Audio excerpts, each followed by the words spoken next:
All right. Okay. First of all, thank you for taking my class. So this principle of macroeconomics. As you can see, so my name is Zigang Feng. I'm the professor for this class. Right. So what are we going to do today? I'm going to give you a presentation of the class, and then I'm going to give you introduction of macroeconomics. So this is going to followed by some recent and current macroeconomic events, and also the list of topic you are expecting from the class, right? So this is what we're going to do. All right. Let's first just give me a quick introduction. Who am I? So kind of we know each other, right? So I'm a macroeconomist. So essentially, it's an economist who study macroeconomy, right? So what is a macroeconomy? So for example, so we look at the aggregate economy, right? So we look at the economy as a whole instead of an individual, right? So we are gonna see examples later, right? So yeah, macro, and more specifically, in terms of research, I study public finance or public policy and economic theory, right? So what is public finance? Just an example, last year, so we have COVID-19. Right now, we're still in the middle of the pandemic, right? Does anyone know how much the US government spent to fight this COVID-19? Does anyone have any idea? Yeah. I think it's somewhere around 8 trillion.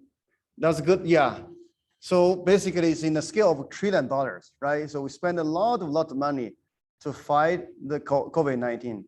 And then in terms of public policy or in terms of public finance, my research is say, okay, so how we justify the spending? Why the government wants to spend so much money? Okay, is the spending effective or not? Right, so that's the type of question I ask. Okay. And then in terms of my experience, so before I joined UNO, so I taught different universities, so including Illinois, Zurich, that's in Switzerland, and Purdue in Indiana, right? So beside that, I also had the privilege to visit some government agency. So this including Congressional Budget Office, that's in DC in Capitol Hill. And also I visited several Federal Reserve Bank, including St. Louis Fed, including Atlanta Fed, Chicago, and Kansas City, okay? So later we are gonna have a chapter to understand the Federal Reserve Bank. So basically Federal Reserve Bank is a central bank of the United States, right? So they have different big branches. Not Omaha. Omaha has only small office, but then so in Kansas City, so they have a big office. So they do research. Okay, so I visit those big branches to conduct research. So that actually helped me to gain experience to understand what the policymakers they are interested in, and what tool they use. Okay, what type of question they ask, right? So that's helped me to do my own research. And also to help my teaching so that eventually I can use real life examples to show you the importance of macroeconomics, right? So that's the benefit of taking class with me, right? Right, as outcome, so in terms of my credential or my credibility, so I publish in very top economic journals, okay? And then beside that, I have been interviewed or has been asked to contribute to local news channels like Fox News, KTV, and Omaha World Herald, which is a newspaper, right? So maybe sometimes you saw me on the local news, okay? Besides that, I'm also the writer for Econ Club. I'm not sure how many of you heard about that. So this is a student-led organization. So if you're interested in, so just let me know. So they are going to have like a monthly event to engage students to understand economics. All right, so that's kind of my background. Right? Any questions so far? No. Okay. Right. So now let's do a presentation of our class. Right. So we are going to rely on Canvas. Okay. How many of you have logged into Canvas? Okay. So I knew some of you may have trouble to finish the syllabus quiz. So don't worry. So if there's an issue, I can fix that. So that's just for that one. Don't worry. Okay. So I can fix your grade.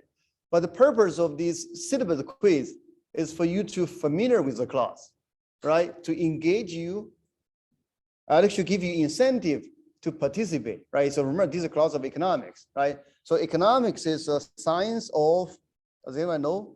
Economics is a science of what? Yes, a choice, yes. A word start with I, so just give me a hint. Yes, for sure, choice is very important. Economics is a science of incentive, right? Because basically, like say for example, so I create this syllabus quiz, just give, so there attach some points over there. So I just give you incentive to pay attention, right? So I'll just give example. Okay, later, so when I explain the way I structure class, you can see lots of examples of incentive. But you may wondering, so why we need incentive? So largely because the resources are scarce. Okay, and then so we need to find the best way to allocate resource. But how we can make sure people do the right things? So here, quote unquote, right is essentially we're trying to improve the efficiency, right? And then so we create incentive, right? So there's plenty of example. Let's say right now we are in COVID-19, right? So you may heard, so some states, they offer like, like a lottery, right? So why would they do that? So essentially give people an incentive to get vaccination, right? So that's another example of incentive, okay? Later, so we are going to see in reality, we not only see good incentives, like in our class, I give you credit if you do the syllabus quiz. Like in our real life, there are states provide this lottery for you to win if you take vaccination. But also there are bad incentives. Just think about those criminals, right? So usually, so their behavior was driven by bad incentives. Okay, so we'll have examples in the following chapters. All right. Okay, so again, so we will use Canvas. Make sure you just follow in the schedule, right? I believe so. There's like a reminder pop up every week, right? Is that correct? Okay. The choice of textbook. Oh, by the way, so if you don't have a copy, make sure you grab a copy before you leave the classroom. Okay. And for the online students, so the syllabus is on our Canvas. You shouldn't have any problem to get a copy. Okay, so if you have any trouble, just shoot me an email. Okay. So start with choice of textbook. On the third page, or you flip, so on the third page, so that's a textbook. Required textbook is written by Paul Krugman. Right? So actually, Paul Krugman won Nobel Prize recently, a couple of years ago. Okay? So just get whatever version you have, whether it's fourth edition, fifth edition, or even second edition, doesn't matter. Okay? What matters is you have a textbook. What matters is you have the right textbook. So in general, as I explained to other professors or other students, so there are two types of textbook. One type of textbook is like the textbook I chosen. So it's written by those famous professors. So they have a deep understanding of our economics. They write very well, okay? But however, it can be a little bit difficult to read or can be a little challenging to read because the way they write is very rigorous, but it's good training for you. On the other hand, so you may see other textbooks written by someone you never heard about or someone who specializes in teaching. It's easy to read, but however, so the logic may not be consistent. The thinking may not be deep enough. Okay, so, but again, so economics is about trade-off, right? So what is the trade-off here? So if you choose a textbook, as I recommend, so you're going to suffer some pain in terms of reading, but you're going to gain a lot because you're going to gain tremendous amount of insight. But if you choose other textbook, it's easy to read. It's very light to read. Just think about just watch a short video on TikTok, right? You immediately get satisfaction, right? In biology, so your what's it called not dopamine. What is that? So there's a chemical released in your brain, right? So immediately you derive happiness, right? So anyone remind me what's the name for that chemical? Huh? Dopamine? No, I think it's dopamine. I think you're right. Dopamine, right? Huh? Yeah, dopamine. Okay. So like you watch a short, funny video on TikTok. So this is like my son like to do. He's only 14. He's high school. Right. So you immediately you release some dopamine in your brain, right? And then so if you decide to choose that type of textbook, yes, you immediately you feel, oh, I learned some concept. But however, the problem is those concepts they are isolated. They are not organic. So the logic is not thorough as a book I recommend to you. Or in other words, so if you choose somebody else's class versus my class, like I just I mentioned in the previous slides, I have experience in research and a real life policy making experience. So I hope so my experience will help my lecturing becomes fluid. But there's a trade-off, right? So you need to think through, all right? Okay, so take choice of textbook. To summarize, I recommend this textbook to you. You can choose whatever version you have to save your money, right? So that just keep in mind. In the future, if there's a confusion, say for example, because a different version has different numbering, just let me know, okay? So that's not a big deal, right? Okay, so this textbook, homework, right? So now we flip in the first page. So you can see there's a table, all right? And so pretty much we have homework every week, okay? And just you should, for now, it's a good time for you to log into Canvas to see when is the due date, all right? So that you can mark your calendar. And actually, so you should like form a habit to finish the homework assigned to you by Professor Feng. All right, so you should form this habit. Okay, usually it's like probably like Sunday night or Monday. So you can see, so the last column of this table, so we have due date for all the assignment, except 1 or 2 weeks we don't have due, anything due. So usually we have 1 or 2 things to due, right? Now, exam. So you can see we have 3 midterms. Okay, 3 midterms. So again, so you just follow the table. And then so we have a final. So the final is going to be the last week. Okay, so there may be some conflict with certain policy. Here's the deal. If there's no student object, so we will follow this schedule. If there's one student object to this date, so I'm going to make change. That sounds good? You let me know, I give you 1 or 2 weeks because this is far away, right? So it's final, right? Okay, so what else? Right, great. I guess that's what everyone interested or cares about, so including myself. So great. First of all, in the second page, this is the first and second. In the second page, in middle of second page, we have a grading system. So this grading system literally just follow the university, right? So this is number 1. Now, in order to get a desired grade, so for example, your goal is get A from my class, what you can do or how you can achieve that goal. So here is the plan, right? So I designed the total points you can earn with 1,000. Okay, so there are 1,000 points you can earn. Now let's see where are those points coming from. First, we have started with midterms. I call it class tests.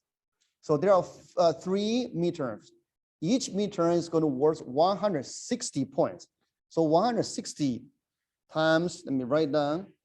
So there are 3 midterms, 160 times 3. So that equal to 480. So this is first. Now we also have a final. So the final is going to worth 150. Okay, so you can see, so the final is So hopefully that release the burden, right? Because sometimes some professor or I used to put a lot of weight on the final, but I find out so that may not be a good solution, right? So we want to spread out your burden, and then so I give a final 150. So actually the midterm carry a larger weight on compared with the final, right? So just spread out. As before I move to the next category, I want to mention the midterm and the final multiple choice. So each exam will have around 30 questions, right? Okay, so I must say thanks for the pandemic. So this quote and a quote them thank, right? So we thank just because we forced to adopt new technology. And then, so what we are going to do is, because usually, so before the pandemic, usually I just print out a copy and then let you to work on. And then, so since the pandemic, we find out, so we have a better way to do that. So for each exam, what you need to do is print an electronic device, whatever you like, either your computer or your pad, or if you think you can handle, you can use your cell phone. Okay, and then so save example. So we have exam on Thursday. You come to class, I give you the code, and then so you finish the exam online. I'm sorry, on your device in class. All right. So this is the exam and the final. So now what else? So we have chapter quizzes. Okay, so this gives you 250 points. So what are those? So essentially that just refers to the last column in the table, right? So essentially each chapter, there's one quiz, and plus the first quiz, which is the syllabus quiz. Right, so we are going to cover 12 chapters. 12 chapters. Each chapter has 20 points of quiz, and plus 10 points for the syllabus quiz. So that gives you 250, right? Now what else? And then so we have I called other points, which is 120. Okay, so this 120 points, essentially there are 30, 30, 30, 30. There are 4 quizzes. Okay, again, so remember I mentioned economics is about incentives, right? So I use economics to think about daily life, and hopefully once you walk out from my class, you learn the skill, okay? And you equipped with this particular angle to see our world and see everything through the lens of economics. That's just on top of other lens you have, right? Because sometimes we see the world through the lens of physicists, okay? Think about the gravity. Sometimes we see the world through the lens of biologists. Think about we have a disease or whatever, right? Now in economics, I want you to learn to see the world through the lens of economics. Not even give you further example, also explain to you how I structure these 4 quizzes. So there are 2, the first one and the last one. What you need to do is to take an assessment. Okay, so again, so if you go to, if you log on to Canvas, you should see that this is called assessment. Okay, so the point of this assessment, so we do this twice, at the beginning of the class or at the beginning of semester, and then toward the end of the semester. Okay, so this assessment has nothing to do with the grade. So this assessment we do twice, just trying to measuring, so to what extent you are prepared. And then toward the end, and then we are measuring to what extent so you learn the stuff. So this is used to evaluate the teaching. We gather those data so that we can improve our teaching for the future, right? But certainly, so you may not have the incentive to do that, right? Because this just doesn't help you, doesn't earn your grade. And then, so that's why I designed these 30 and 30. So in order to earn those 30 points, you need to take these pre-test, all right? And make notes for the pre-test, and then go to the pop quiz. All right. So like today, so I will give you like 15 minutes to work on that toward the end of today's class. and then so you will figure out. All right, is that clear? Yes.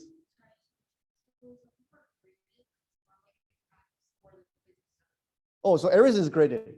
So far what I list here is everything is graded. So, but it's graded automatically. Yeah. So that's a good question. So the homework. So if you log into a Canvas, so first you have practice questions. Those are multiple choice. I encourage you, or I recommend you to take those practice first. So that's a way to learn. Also, it's a way for you to prepare for your homework. After you do that, and then you start to work on your homework. Homework essentially is a question was created to test you or to help you to learn. Right? Is that clear? Okay. Now, so regarding to these 120, we have another 2 quizzes. So you need to come to class. But again, so I'm keep using these words of incentive, right? So I want you to come to class as much as you can, but it's hard to keep track of these. And then so the incentive I'll give to you is I'm going to randomly throw you to throw you to pop quiz. And in order to get this opportunity, you need to come because you don't know when I'm going to give you this opportunity. Just think about like a lottery. All right. So basically, if you come to class throughout the semester, so these 120 points, you'll make sure you can get. So in that sense, it's a bonus point. All right. Okay. So that's how I structure the class. Because from here you can see there's lots of economics. Right. So this is a good example. Okay. So let me erase here so then we can move forward. Office hour. So on the syllabus, at least my office hour is Friday. But I understand we have students who have jobs, a day job or night job, right? So here's what I can do. If you cannot make to this official office hour, you want to meet me somewhere else or some other times, either want to meet me in person or via Zoom, just send me email. All right? So that's what I can do, okay? And the course material, again, so we are going to use the textbook, right? But I believe the slides and the practice questions and plus the review session will be comprehensive enough, okay? So that is kind of the deal, okay? Sometimes also give you additional readings, but largely coming from the newspaper I read myself, okay?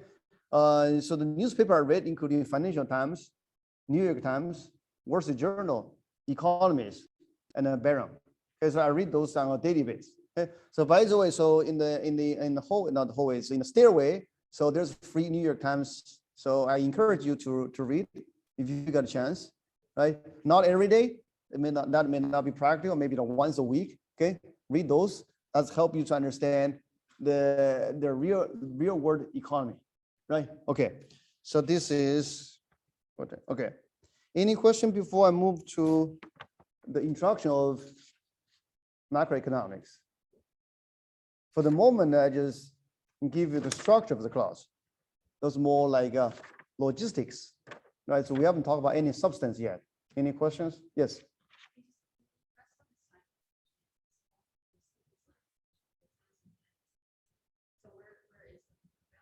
Oh, okay. So apologize. So this probably the way I write English was terrible. So quizzes, homeworks is the same thing. Assignment is the same thing. Oh, all right. So when I say quizzes, assignments, or homework, so I use them interchangeably, right? So if there's any confusion, apologize, right? But the midterm is different. But at the end, it's the same thing. At the end, so like in practice, it's the same because you need to do a bunch of multiple choice. Sometimes I give you the answer. Sometimes you just work open notes. Sometimes you work closed notes. That's the difference, right? Yes. Is there any other extra credit or other points you get besides the pop quiz points? No. So that's all I can do. Yeah, because to be honest with you, So I would like to give some, actually, so I already give you some, right? Because you can see this 120 points essentially is extra, right? So you should realize that. So during the past, I've trying to experience a different way, but at the end, so if I give extra points, always mess up with Canvas system, because Canvas system, so they have this out of 100. So if you give like 71 out of 150, it's going to mess up. It's always give me trouble, always give me trouble. So that's the best I can do, all right?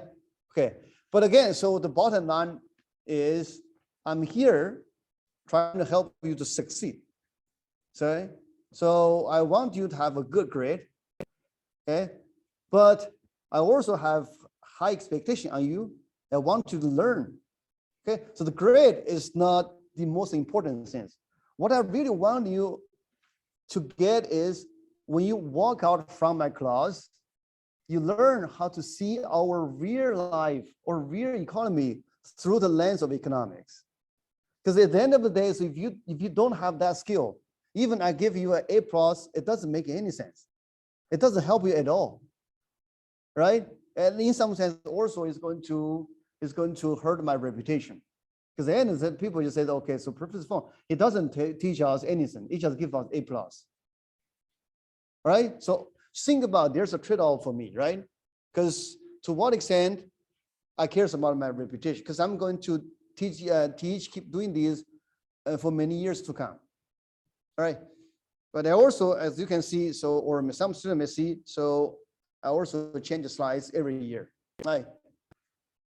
Okay, so now we are ready to do some real business, because so far we only talk about the logistics, right? So or we do some housekeeping, right? So now we have everything set up. So now we are ready to talk about the real stuff. Okay, so I'm going to first give you a few slides, kind of motivate you or kind of give you a flavor. What is economics and particularly what is macroeconomics? Okay, so the first graph, so maybe a little bit small to see. So here, this is annual rate of annual rate in percentage. And before I explain to you what is this, can anyone guess what is this about? By the way, so this is from 1990 to 2020. This is a percentage change. Positive means growth, negative means slowing down. What would you guess? What is this? Yes. Global economy. Global economy, it's very, very close.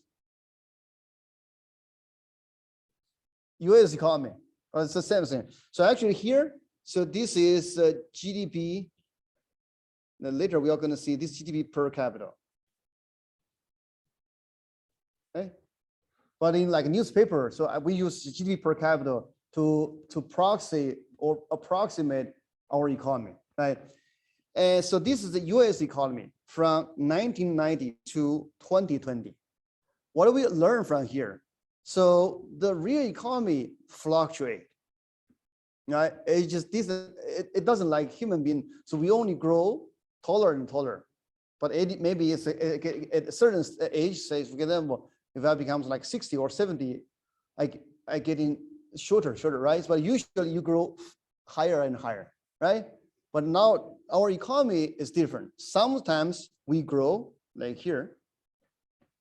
Sometimes I wouldn't say collapse, but we are in a slump, right?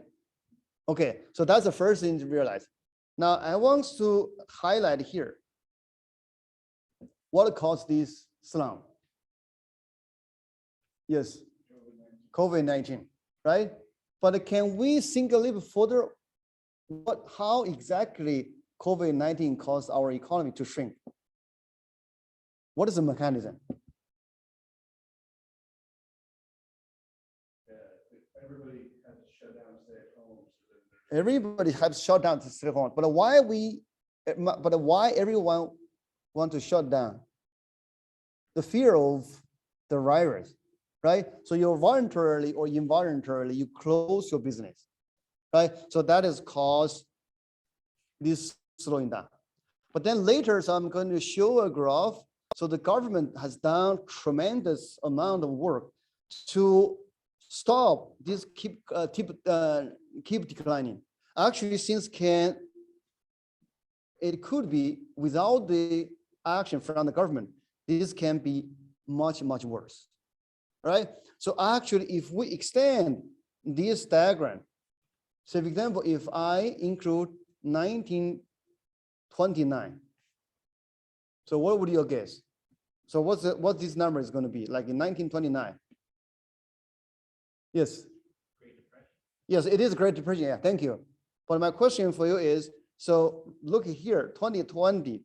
So our economy shrink by 3.8% roughly.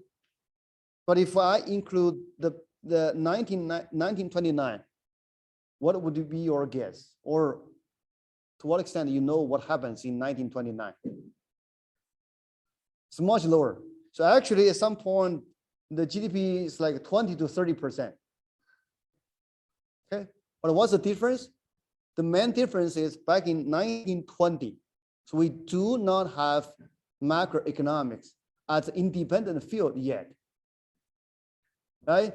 Now, so we have many great macroeconomists. So they work in the central bank, they work in the university, so they work for the president. So they provide a good advice how we can fight different things. So we can call this a war, right? So this is a war against natural, right? And in some sense, this is also a war. What happened in 2007, 2009? So we have this great recession, right? But certainly, so this is caused by our system, right? And then so we have another collapse of the economy. But again, so this collapse is much, much better than what happened in 1929, right? And hopefully, so these slides give you a sense, the importance of macroeconomics. Now, the other things I want to emphasize before I move to the next slide is, so here, if we look at long run, so the US economy grew, you can see, grew at 2%, right? Now, so you may have learned from your calculus or from other class, if the economy keep growing at 2% per year, so that just means our economy can double their size in 35 years, right? It sounds not much, but now if you just keep extrapolating or keep doing calculus or the algebra, and that means, okay, if the economy keep growing at 2% per year, it sounds tiny, because for example, so this year I make $10,000, next year $2,000, sorry, 2% means I make additional 200, it seems nothing, right? But if this rate keep growing in a century, that then, so this 10,000 in a century will grow to, does anyone know? If we keep it growing at 2%, 35 years is going to double. Huh? The 2,000 is like a double once. So this is going to happen in 35 years. My question for you is like in a century, what happened? So in a century, roughly there are 35 years, right? So that means you're going to double 3 times. So that just means after a century's growth, so now the GDP will increase from 10,000 to 80,000. That is amazing, right? Actually, this is what happened in the United States during the 20th century. It sounds like small things, like 2%, but over time, it's become significant. All right. And then, so if we expand our perspective, someone may say, oh, 2% growth seems like nothing, right? If we look at some Asian country, they can grow to 10. Okay.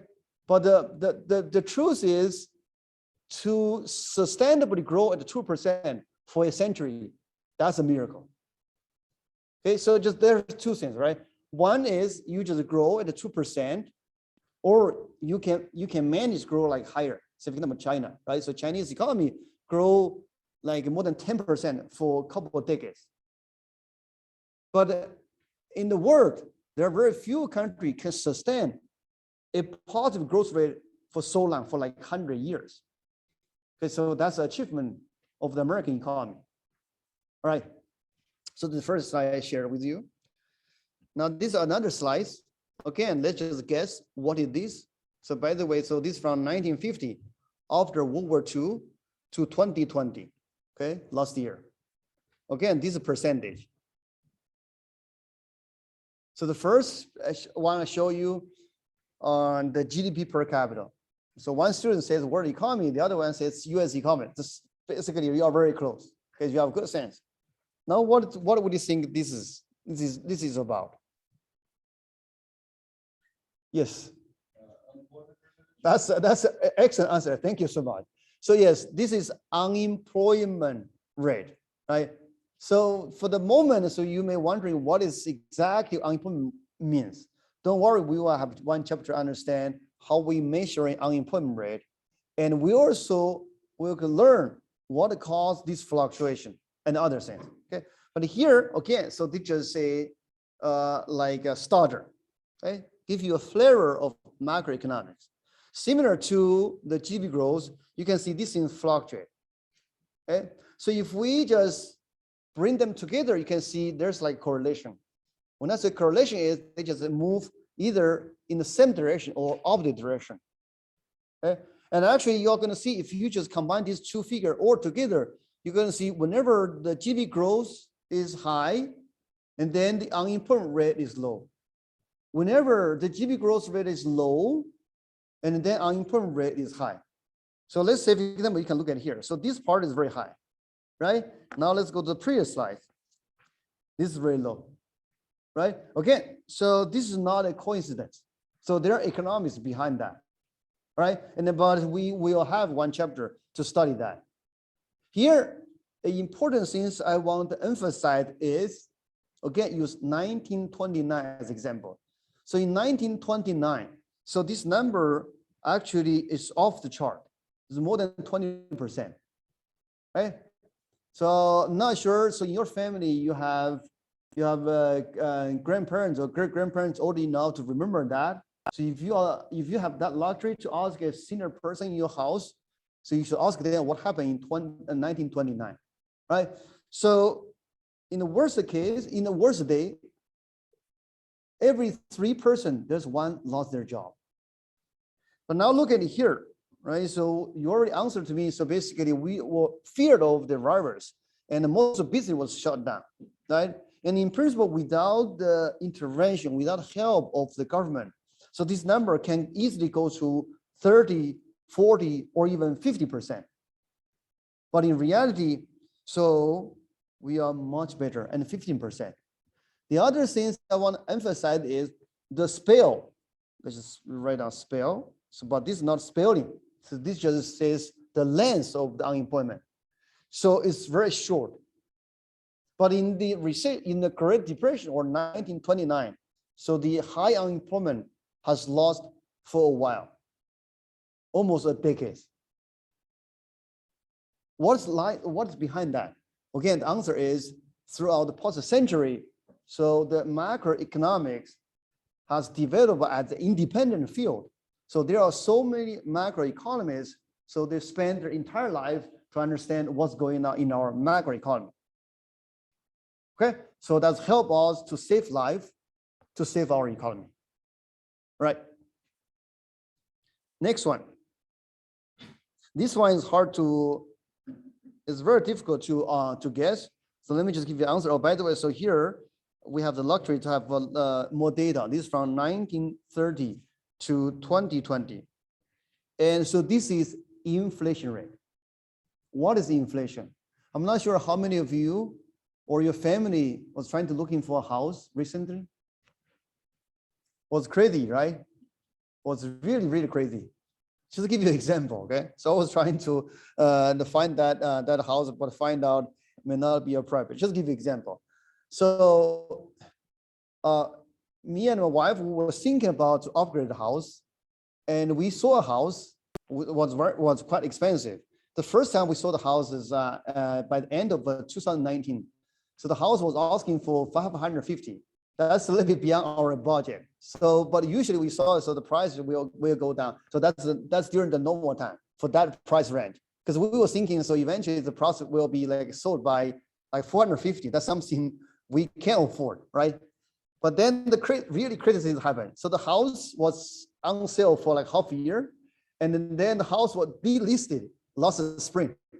And then so like two weeks ago, because this is very close to where we live, and 2 weeks ago we were walking the neighborhood, and so the house was on sale again. Now this time they asked for 760. It's crazy, you know? It's crazy. Okay, so this is inflation. Okay, so in a crude way, so the price increase is inflation. But then, so later in the class, we will learn in a rigorous way to understand how we measure inflation, why inflation matters, what causes inflation, what the government can do, so on and so forth, right? And later on, you're going to see actually inflation becomes a magic bullet for the Federal Reserve Bank.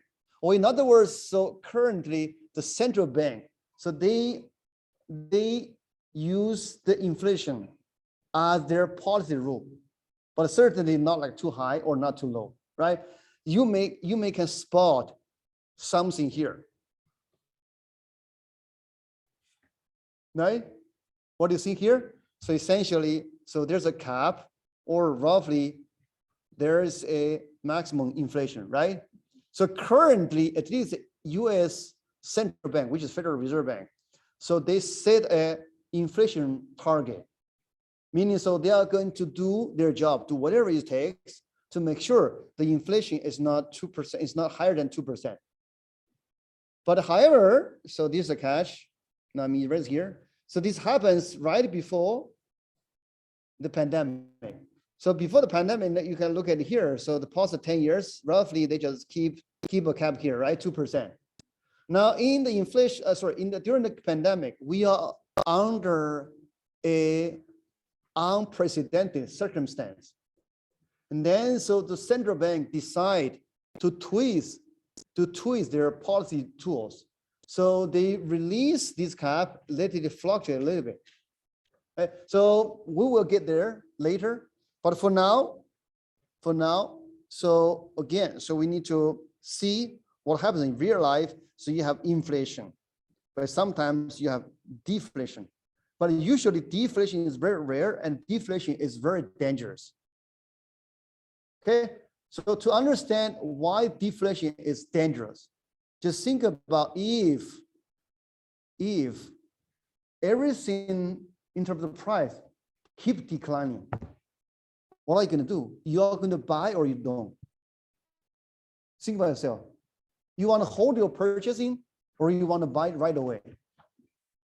If you know the price keep declining, you don't want to buy, right? If we knew so the house is going to keep declining, the price keep declining, we're not going to be the stupid person to buy the house right now, right? Because we knew so we can save money. So now you can see the dangers of deflation, right? If everyone knew, or if the economy is in this downward spiral, the price keep declining, nobody wants to purchase, nobody wants spending. If no one wants spending, what happens? The business is going to shut down, right? So you can see, so from here, so that just gives you a rough lesson. So inflation sounds like a evil, but if we dance with that evil carefully, it helps us. Because there's even worse evil, which is deflation. Does that make sense? Because if the price keep declining, you don't want to spend, right? So we are entering a death spiral, right? So that's why you can see, so in history, this rarely happens, only happens occasionally, right? But then so we have inflation. But on the other hand, if we have inflation, that also is going to hurt our economy, right? So if inflation is so high, what's the cause of that? So then so you're going to spend most of the time to do shopping, right? And in the worst case scenario, no one wants to hold the greenback. By the way, greenback stands for US currency, right? Because $1 I receive in the morning, if I'm lucky, I can buy one loaf of bread. If the inflation is so high, actually happens in our real life. So in the afternoon, so this $100 only gives you half loaf of bread. In the morning, so my salary can brings my family a dozen of eggs, but in the afternoon, so I only can bring home with 2 eggs. And then what I'm going to do? The first thing I receive my paycheck, I will rush to the grocery store to get the eggs, right? And I will dump the greenback, which is currency, right? Because that's useless. Okay, so that's going to create other damage to the economy. Okay, but that's different. But from here you can see, so either too high or too low is not good. And then so also that just help you to understand so why. So the government have done their best to keep these in check. All right. So those are the 3 things. I guess I don't have much time to run these. This is what I prepared for my previous class, last year, but I already updated that. But I just give you a sense, right? So this is what happened in COVID-19. Let's just skip these because we have seen that. Okay, so now let me just talk a little bit about the government policy, right? So this is 2020. I asked you earlier, how much the government have spent. So I should update these numbers. This is part of the spending down, right, to fight the COVID-19. But for the moment, some of you, I guess, I don't know how many of you may be wondering. So you may be wondering why the government wants to spend so much in the middle of pandemic. What do you think? Have you ever think about these questions? Why the government spends so much? Like in total, the US government has spent $10 trillion to fight this pandemic. So this money includes, so by the way, here just a scale, right? So this is from 2014 to 2019. Here's a deficit. What's the deficit? Essentially is the additional spending the government has carried out compared to their income. But now look at here. So 2020, 1 year's additional spending is more than those 6 years combined. At the end, so this is not complete the data. So once we have more complete data, so you should realize 1 year spending or additional spending is more than the plus the decades combined. Okay. So have you ever tried to think what happens? Why the government wants to spend so much? Why the government spend $10 trillion? What is the logic behind that? It's not trivial amount, right? Because US GDP, I don't know how many of you know what is the size of US economy. It's around 20 trillion. What that means, so all hardworking American, in 1 year, we can collectively create $20 trillion of value. Now in 2020, 1 year alone, the federal government spent half that amount to fight the COVID-19. Okay. So this is a question you may want to think about, right? So you may not have an answer for now, but that is one of the goals we will achieve toward the end of this class, right? Okay, so this just gives you a big picture how this pandemic compared with historical events, right? So the red means we are in the government running deficit largely because the government spent a lot of money. And let's see, no, apologize. Sorry, so the red is just specifically for COVID-19, then blue is historical. Like say for example, so this is World War II. The government spent a lot of money to fight the war, right? And then so this is almost comparable to World War II. This is percentage-wise. If we look at absolute value, it's much larger. But that doesn't make much sense, right? So we need to denominate or normalize by our economy. Right? But again, so the key question is, what justify the federal government just did? Okay, so that's the question. Okay. Right. So now, so summarize, what is macroeconomics? This is both like an introduction or sort of a quick summarize to what I just explained. Macroeconomics, use one word, is a theory, or is a field, or in technical term, so we build up models. The purpose of these models is to explain macroeconomic phenomena. But what are macroeconomic phenomena? Use COVID-19 as an example. So why suddenly the unemployment went up to more than 15%? That's a macro question, right? Or other macro question is, okay, why suddenly the inflation went up? Right? Or other macro question is, so what explains the long run growth rate for the US economy? What is behind the magic we observed during the 20th century? Because I just mentioned to you, it sounds like small number, but this is a big undertaking. Not many countries can do that. In a sense, achieve a 2% of growth rate for a century. But what is behind the success of American? Right? And then, so other side of the same story, the other side of the same question, why Haiti's economy keep declining? Why there's so many countries poor in Africa? So those are macro questions, right? Just to give examples to differentiate between macro and micro. So macro questions, looking at aggregate, looking at national level or international level.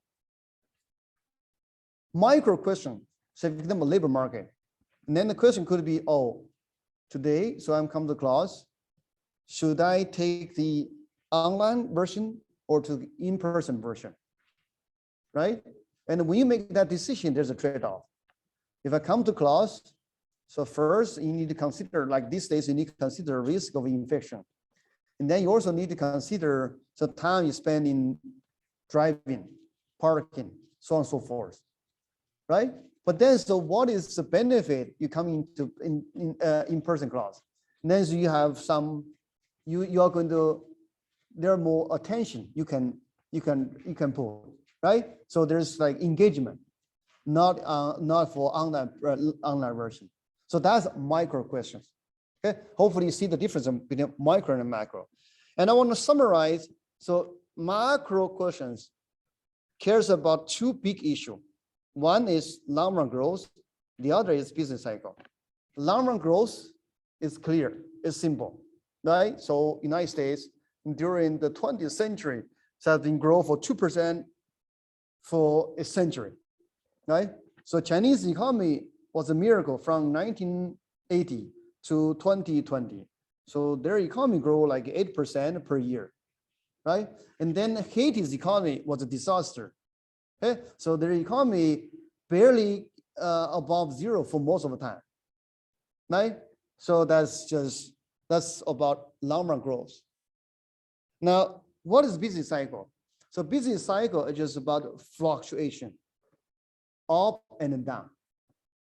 Like last year, so the economy wasn't doing well.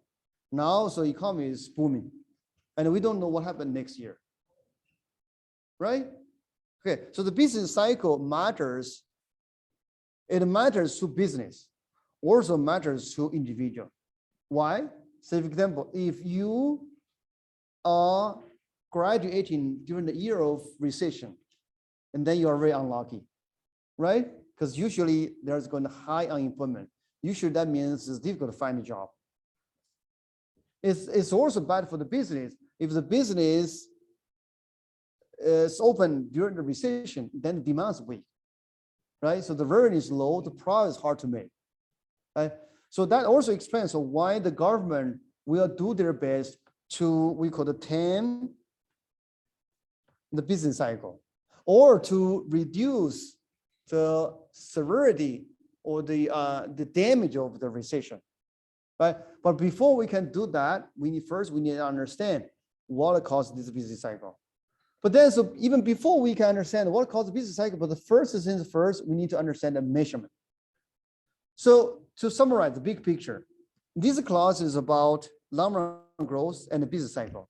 But the way we approach is following the 3 steps. Step number 1, we need to understand how to measure. Right? Just think about if you go to the medical school. So first, you need to know how to take the vital of your patient, right? Including your blood pressure, your pulse, and other things, right? And secondly, so we understand once we have a measure, and then so we start to understand the economics or the mechanism. That's called a mechanism. Okay, like what caused the fluctuation. And then on top of that, so we are going to look at the government policy. So why the government spends so much money when there's a recession case? What justifies the government's action? Right? Whether you agree or you don't agree. So you need to have a educated agreement or disagreement. All right, okay. So then so I have a few more slides to show you. The birth of modern macroeconomics, starting from this gentleman. I'm not sure how many of you recognize him. John Maynard Keynes. Okay. So he observed what happens during Great Depression, and then he wrote his thesis. Okay, and his thesis or his theory basically create the field of macroeconomics. It has been almost 100 years now, so most of his theory still guides most of the central bank and the federal government in terms of regulate, I wouldn't say regulate, in terms of dealing with economic problem. Here is macroeconomic problem, right? So this is one. Now, a few more slides to give you some motivation. Why we care about macroeconomics. Right.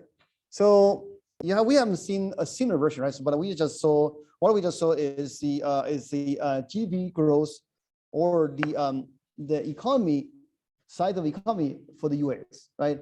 Now here, so what I plot is the per capita GDP, right? Per capita GDP. It's across the world, across country, right? So you can see you have very rich country, but you can see they are very poor country, right? So then, so hopefully you are interested in what explain this, what is behind this. Okay. Now the other things is, okay, so maybe, so actually this is not a maybe, so this is a definite answer. A better understanding of our macroeconomy can help you to be a good investor, to help you to become rich, right? And finally, so macroeconomics has been developed as a field of science, okay? And then so hopefully that attracts some student who just curious about what happened, okay? So you just out of your curiosity, right? So those are the motivations I give to you. Now, the other things I want to mention is what type of macroeconomics are there, or what is the outlook for you if you decide to study macroeconomics? Usually, so there are 3 types. First, let's start with last one, researcher. This is not like myself, okay? So we do theory, we do modeling to understand what's going on, okay? And then, so we have forecasters.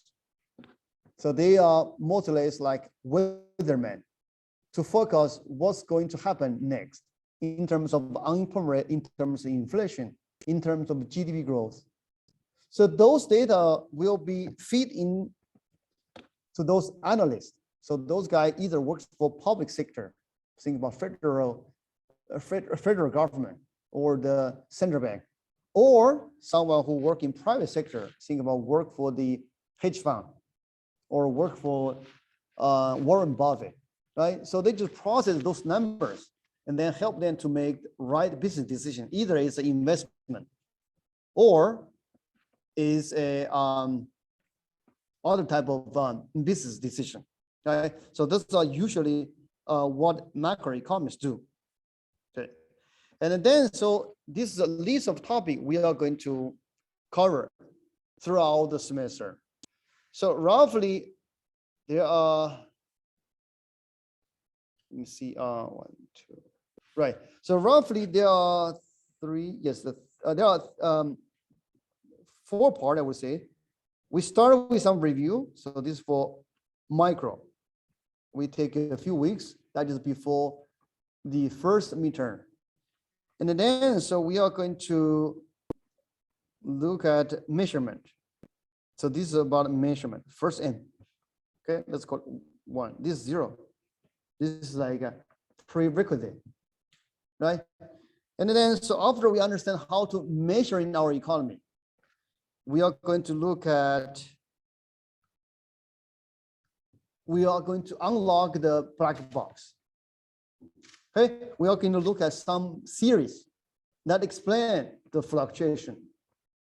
Or in other words, we are trying to make sense of those numbers we observe.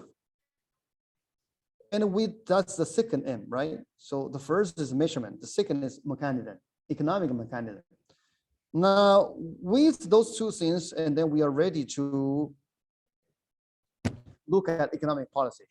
Like, say, for example, what justify the big spending by Biden administration, right? Whether you like it or not, so at least we have an economic explanation. All right, so that's the plan, okay? So I'm going to stop here for today's new material. I'm just here.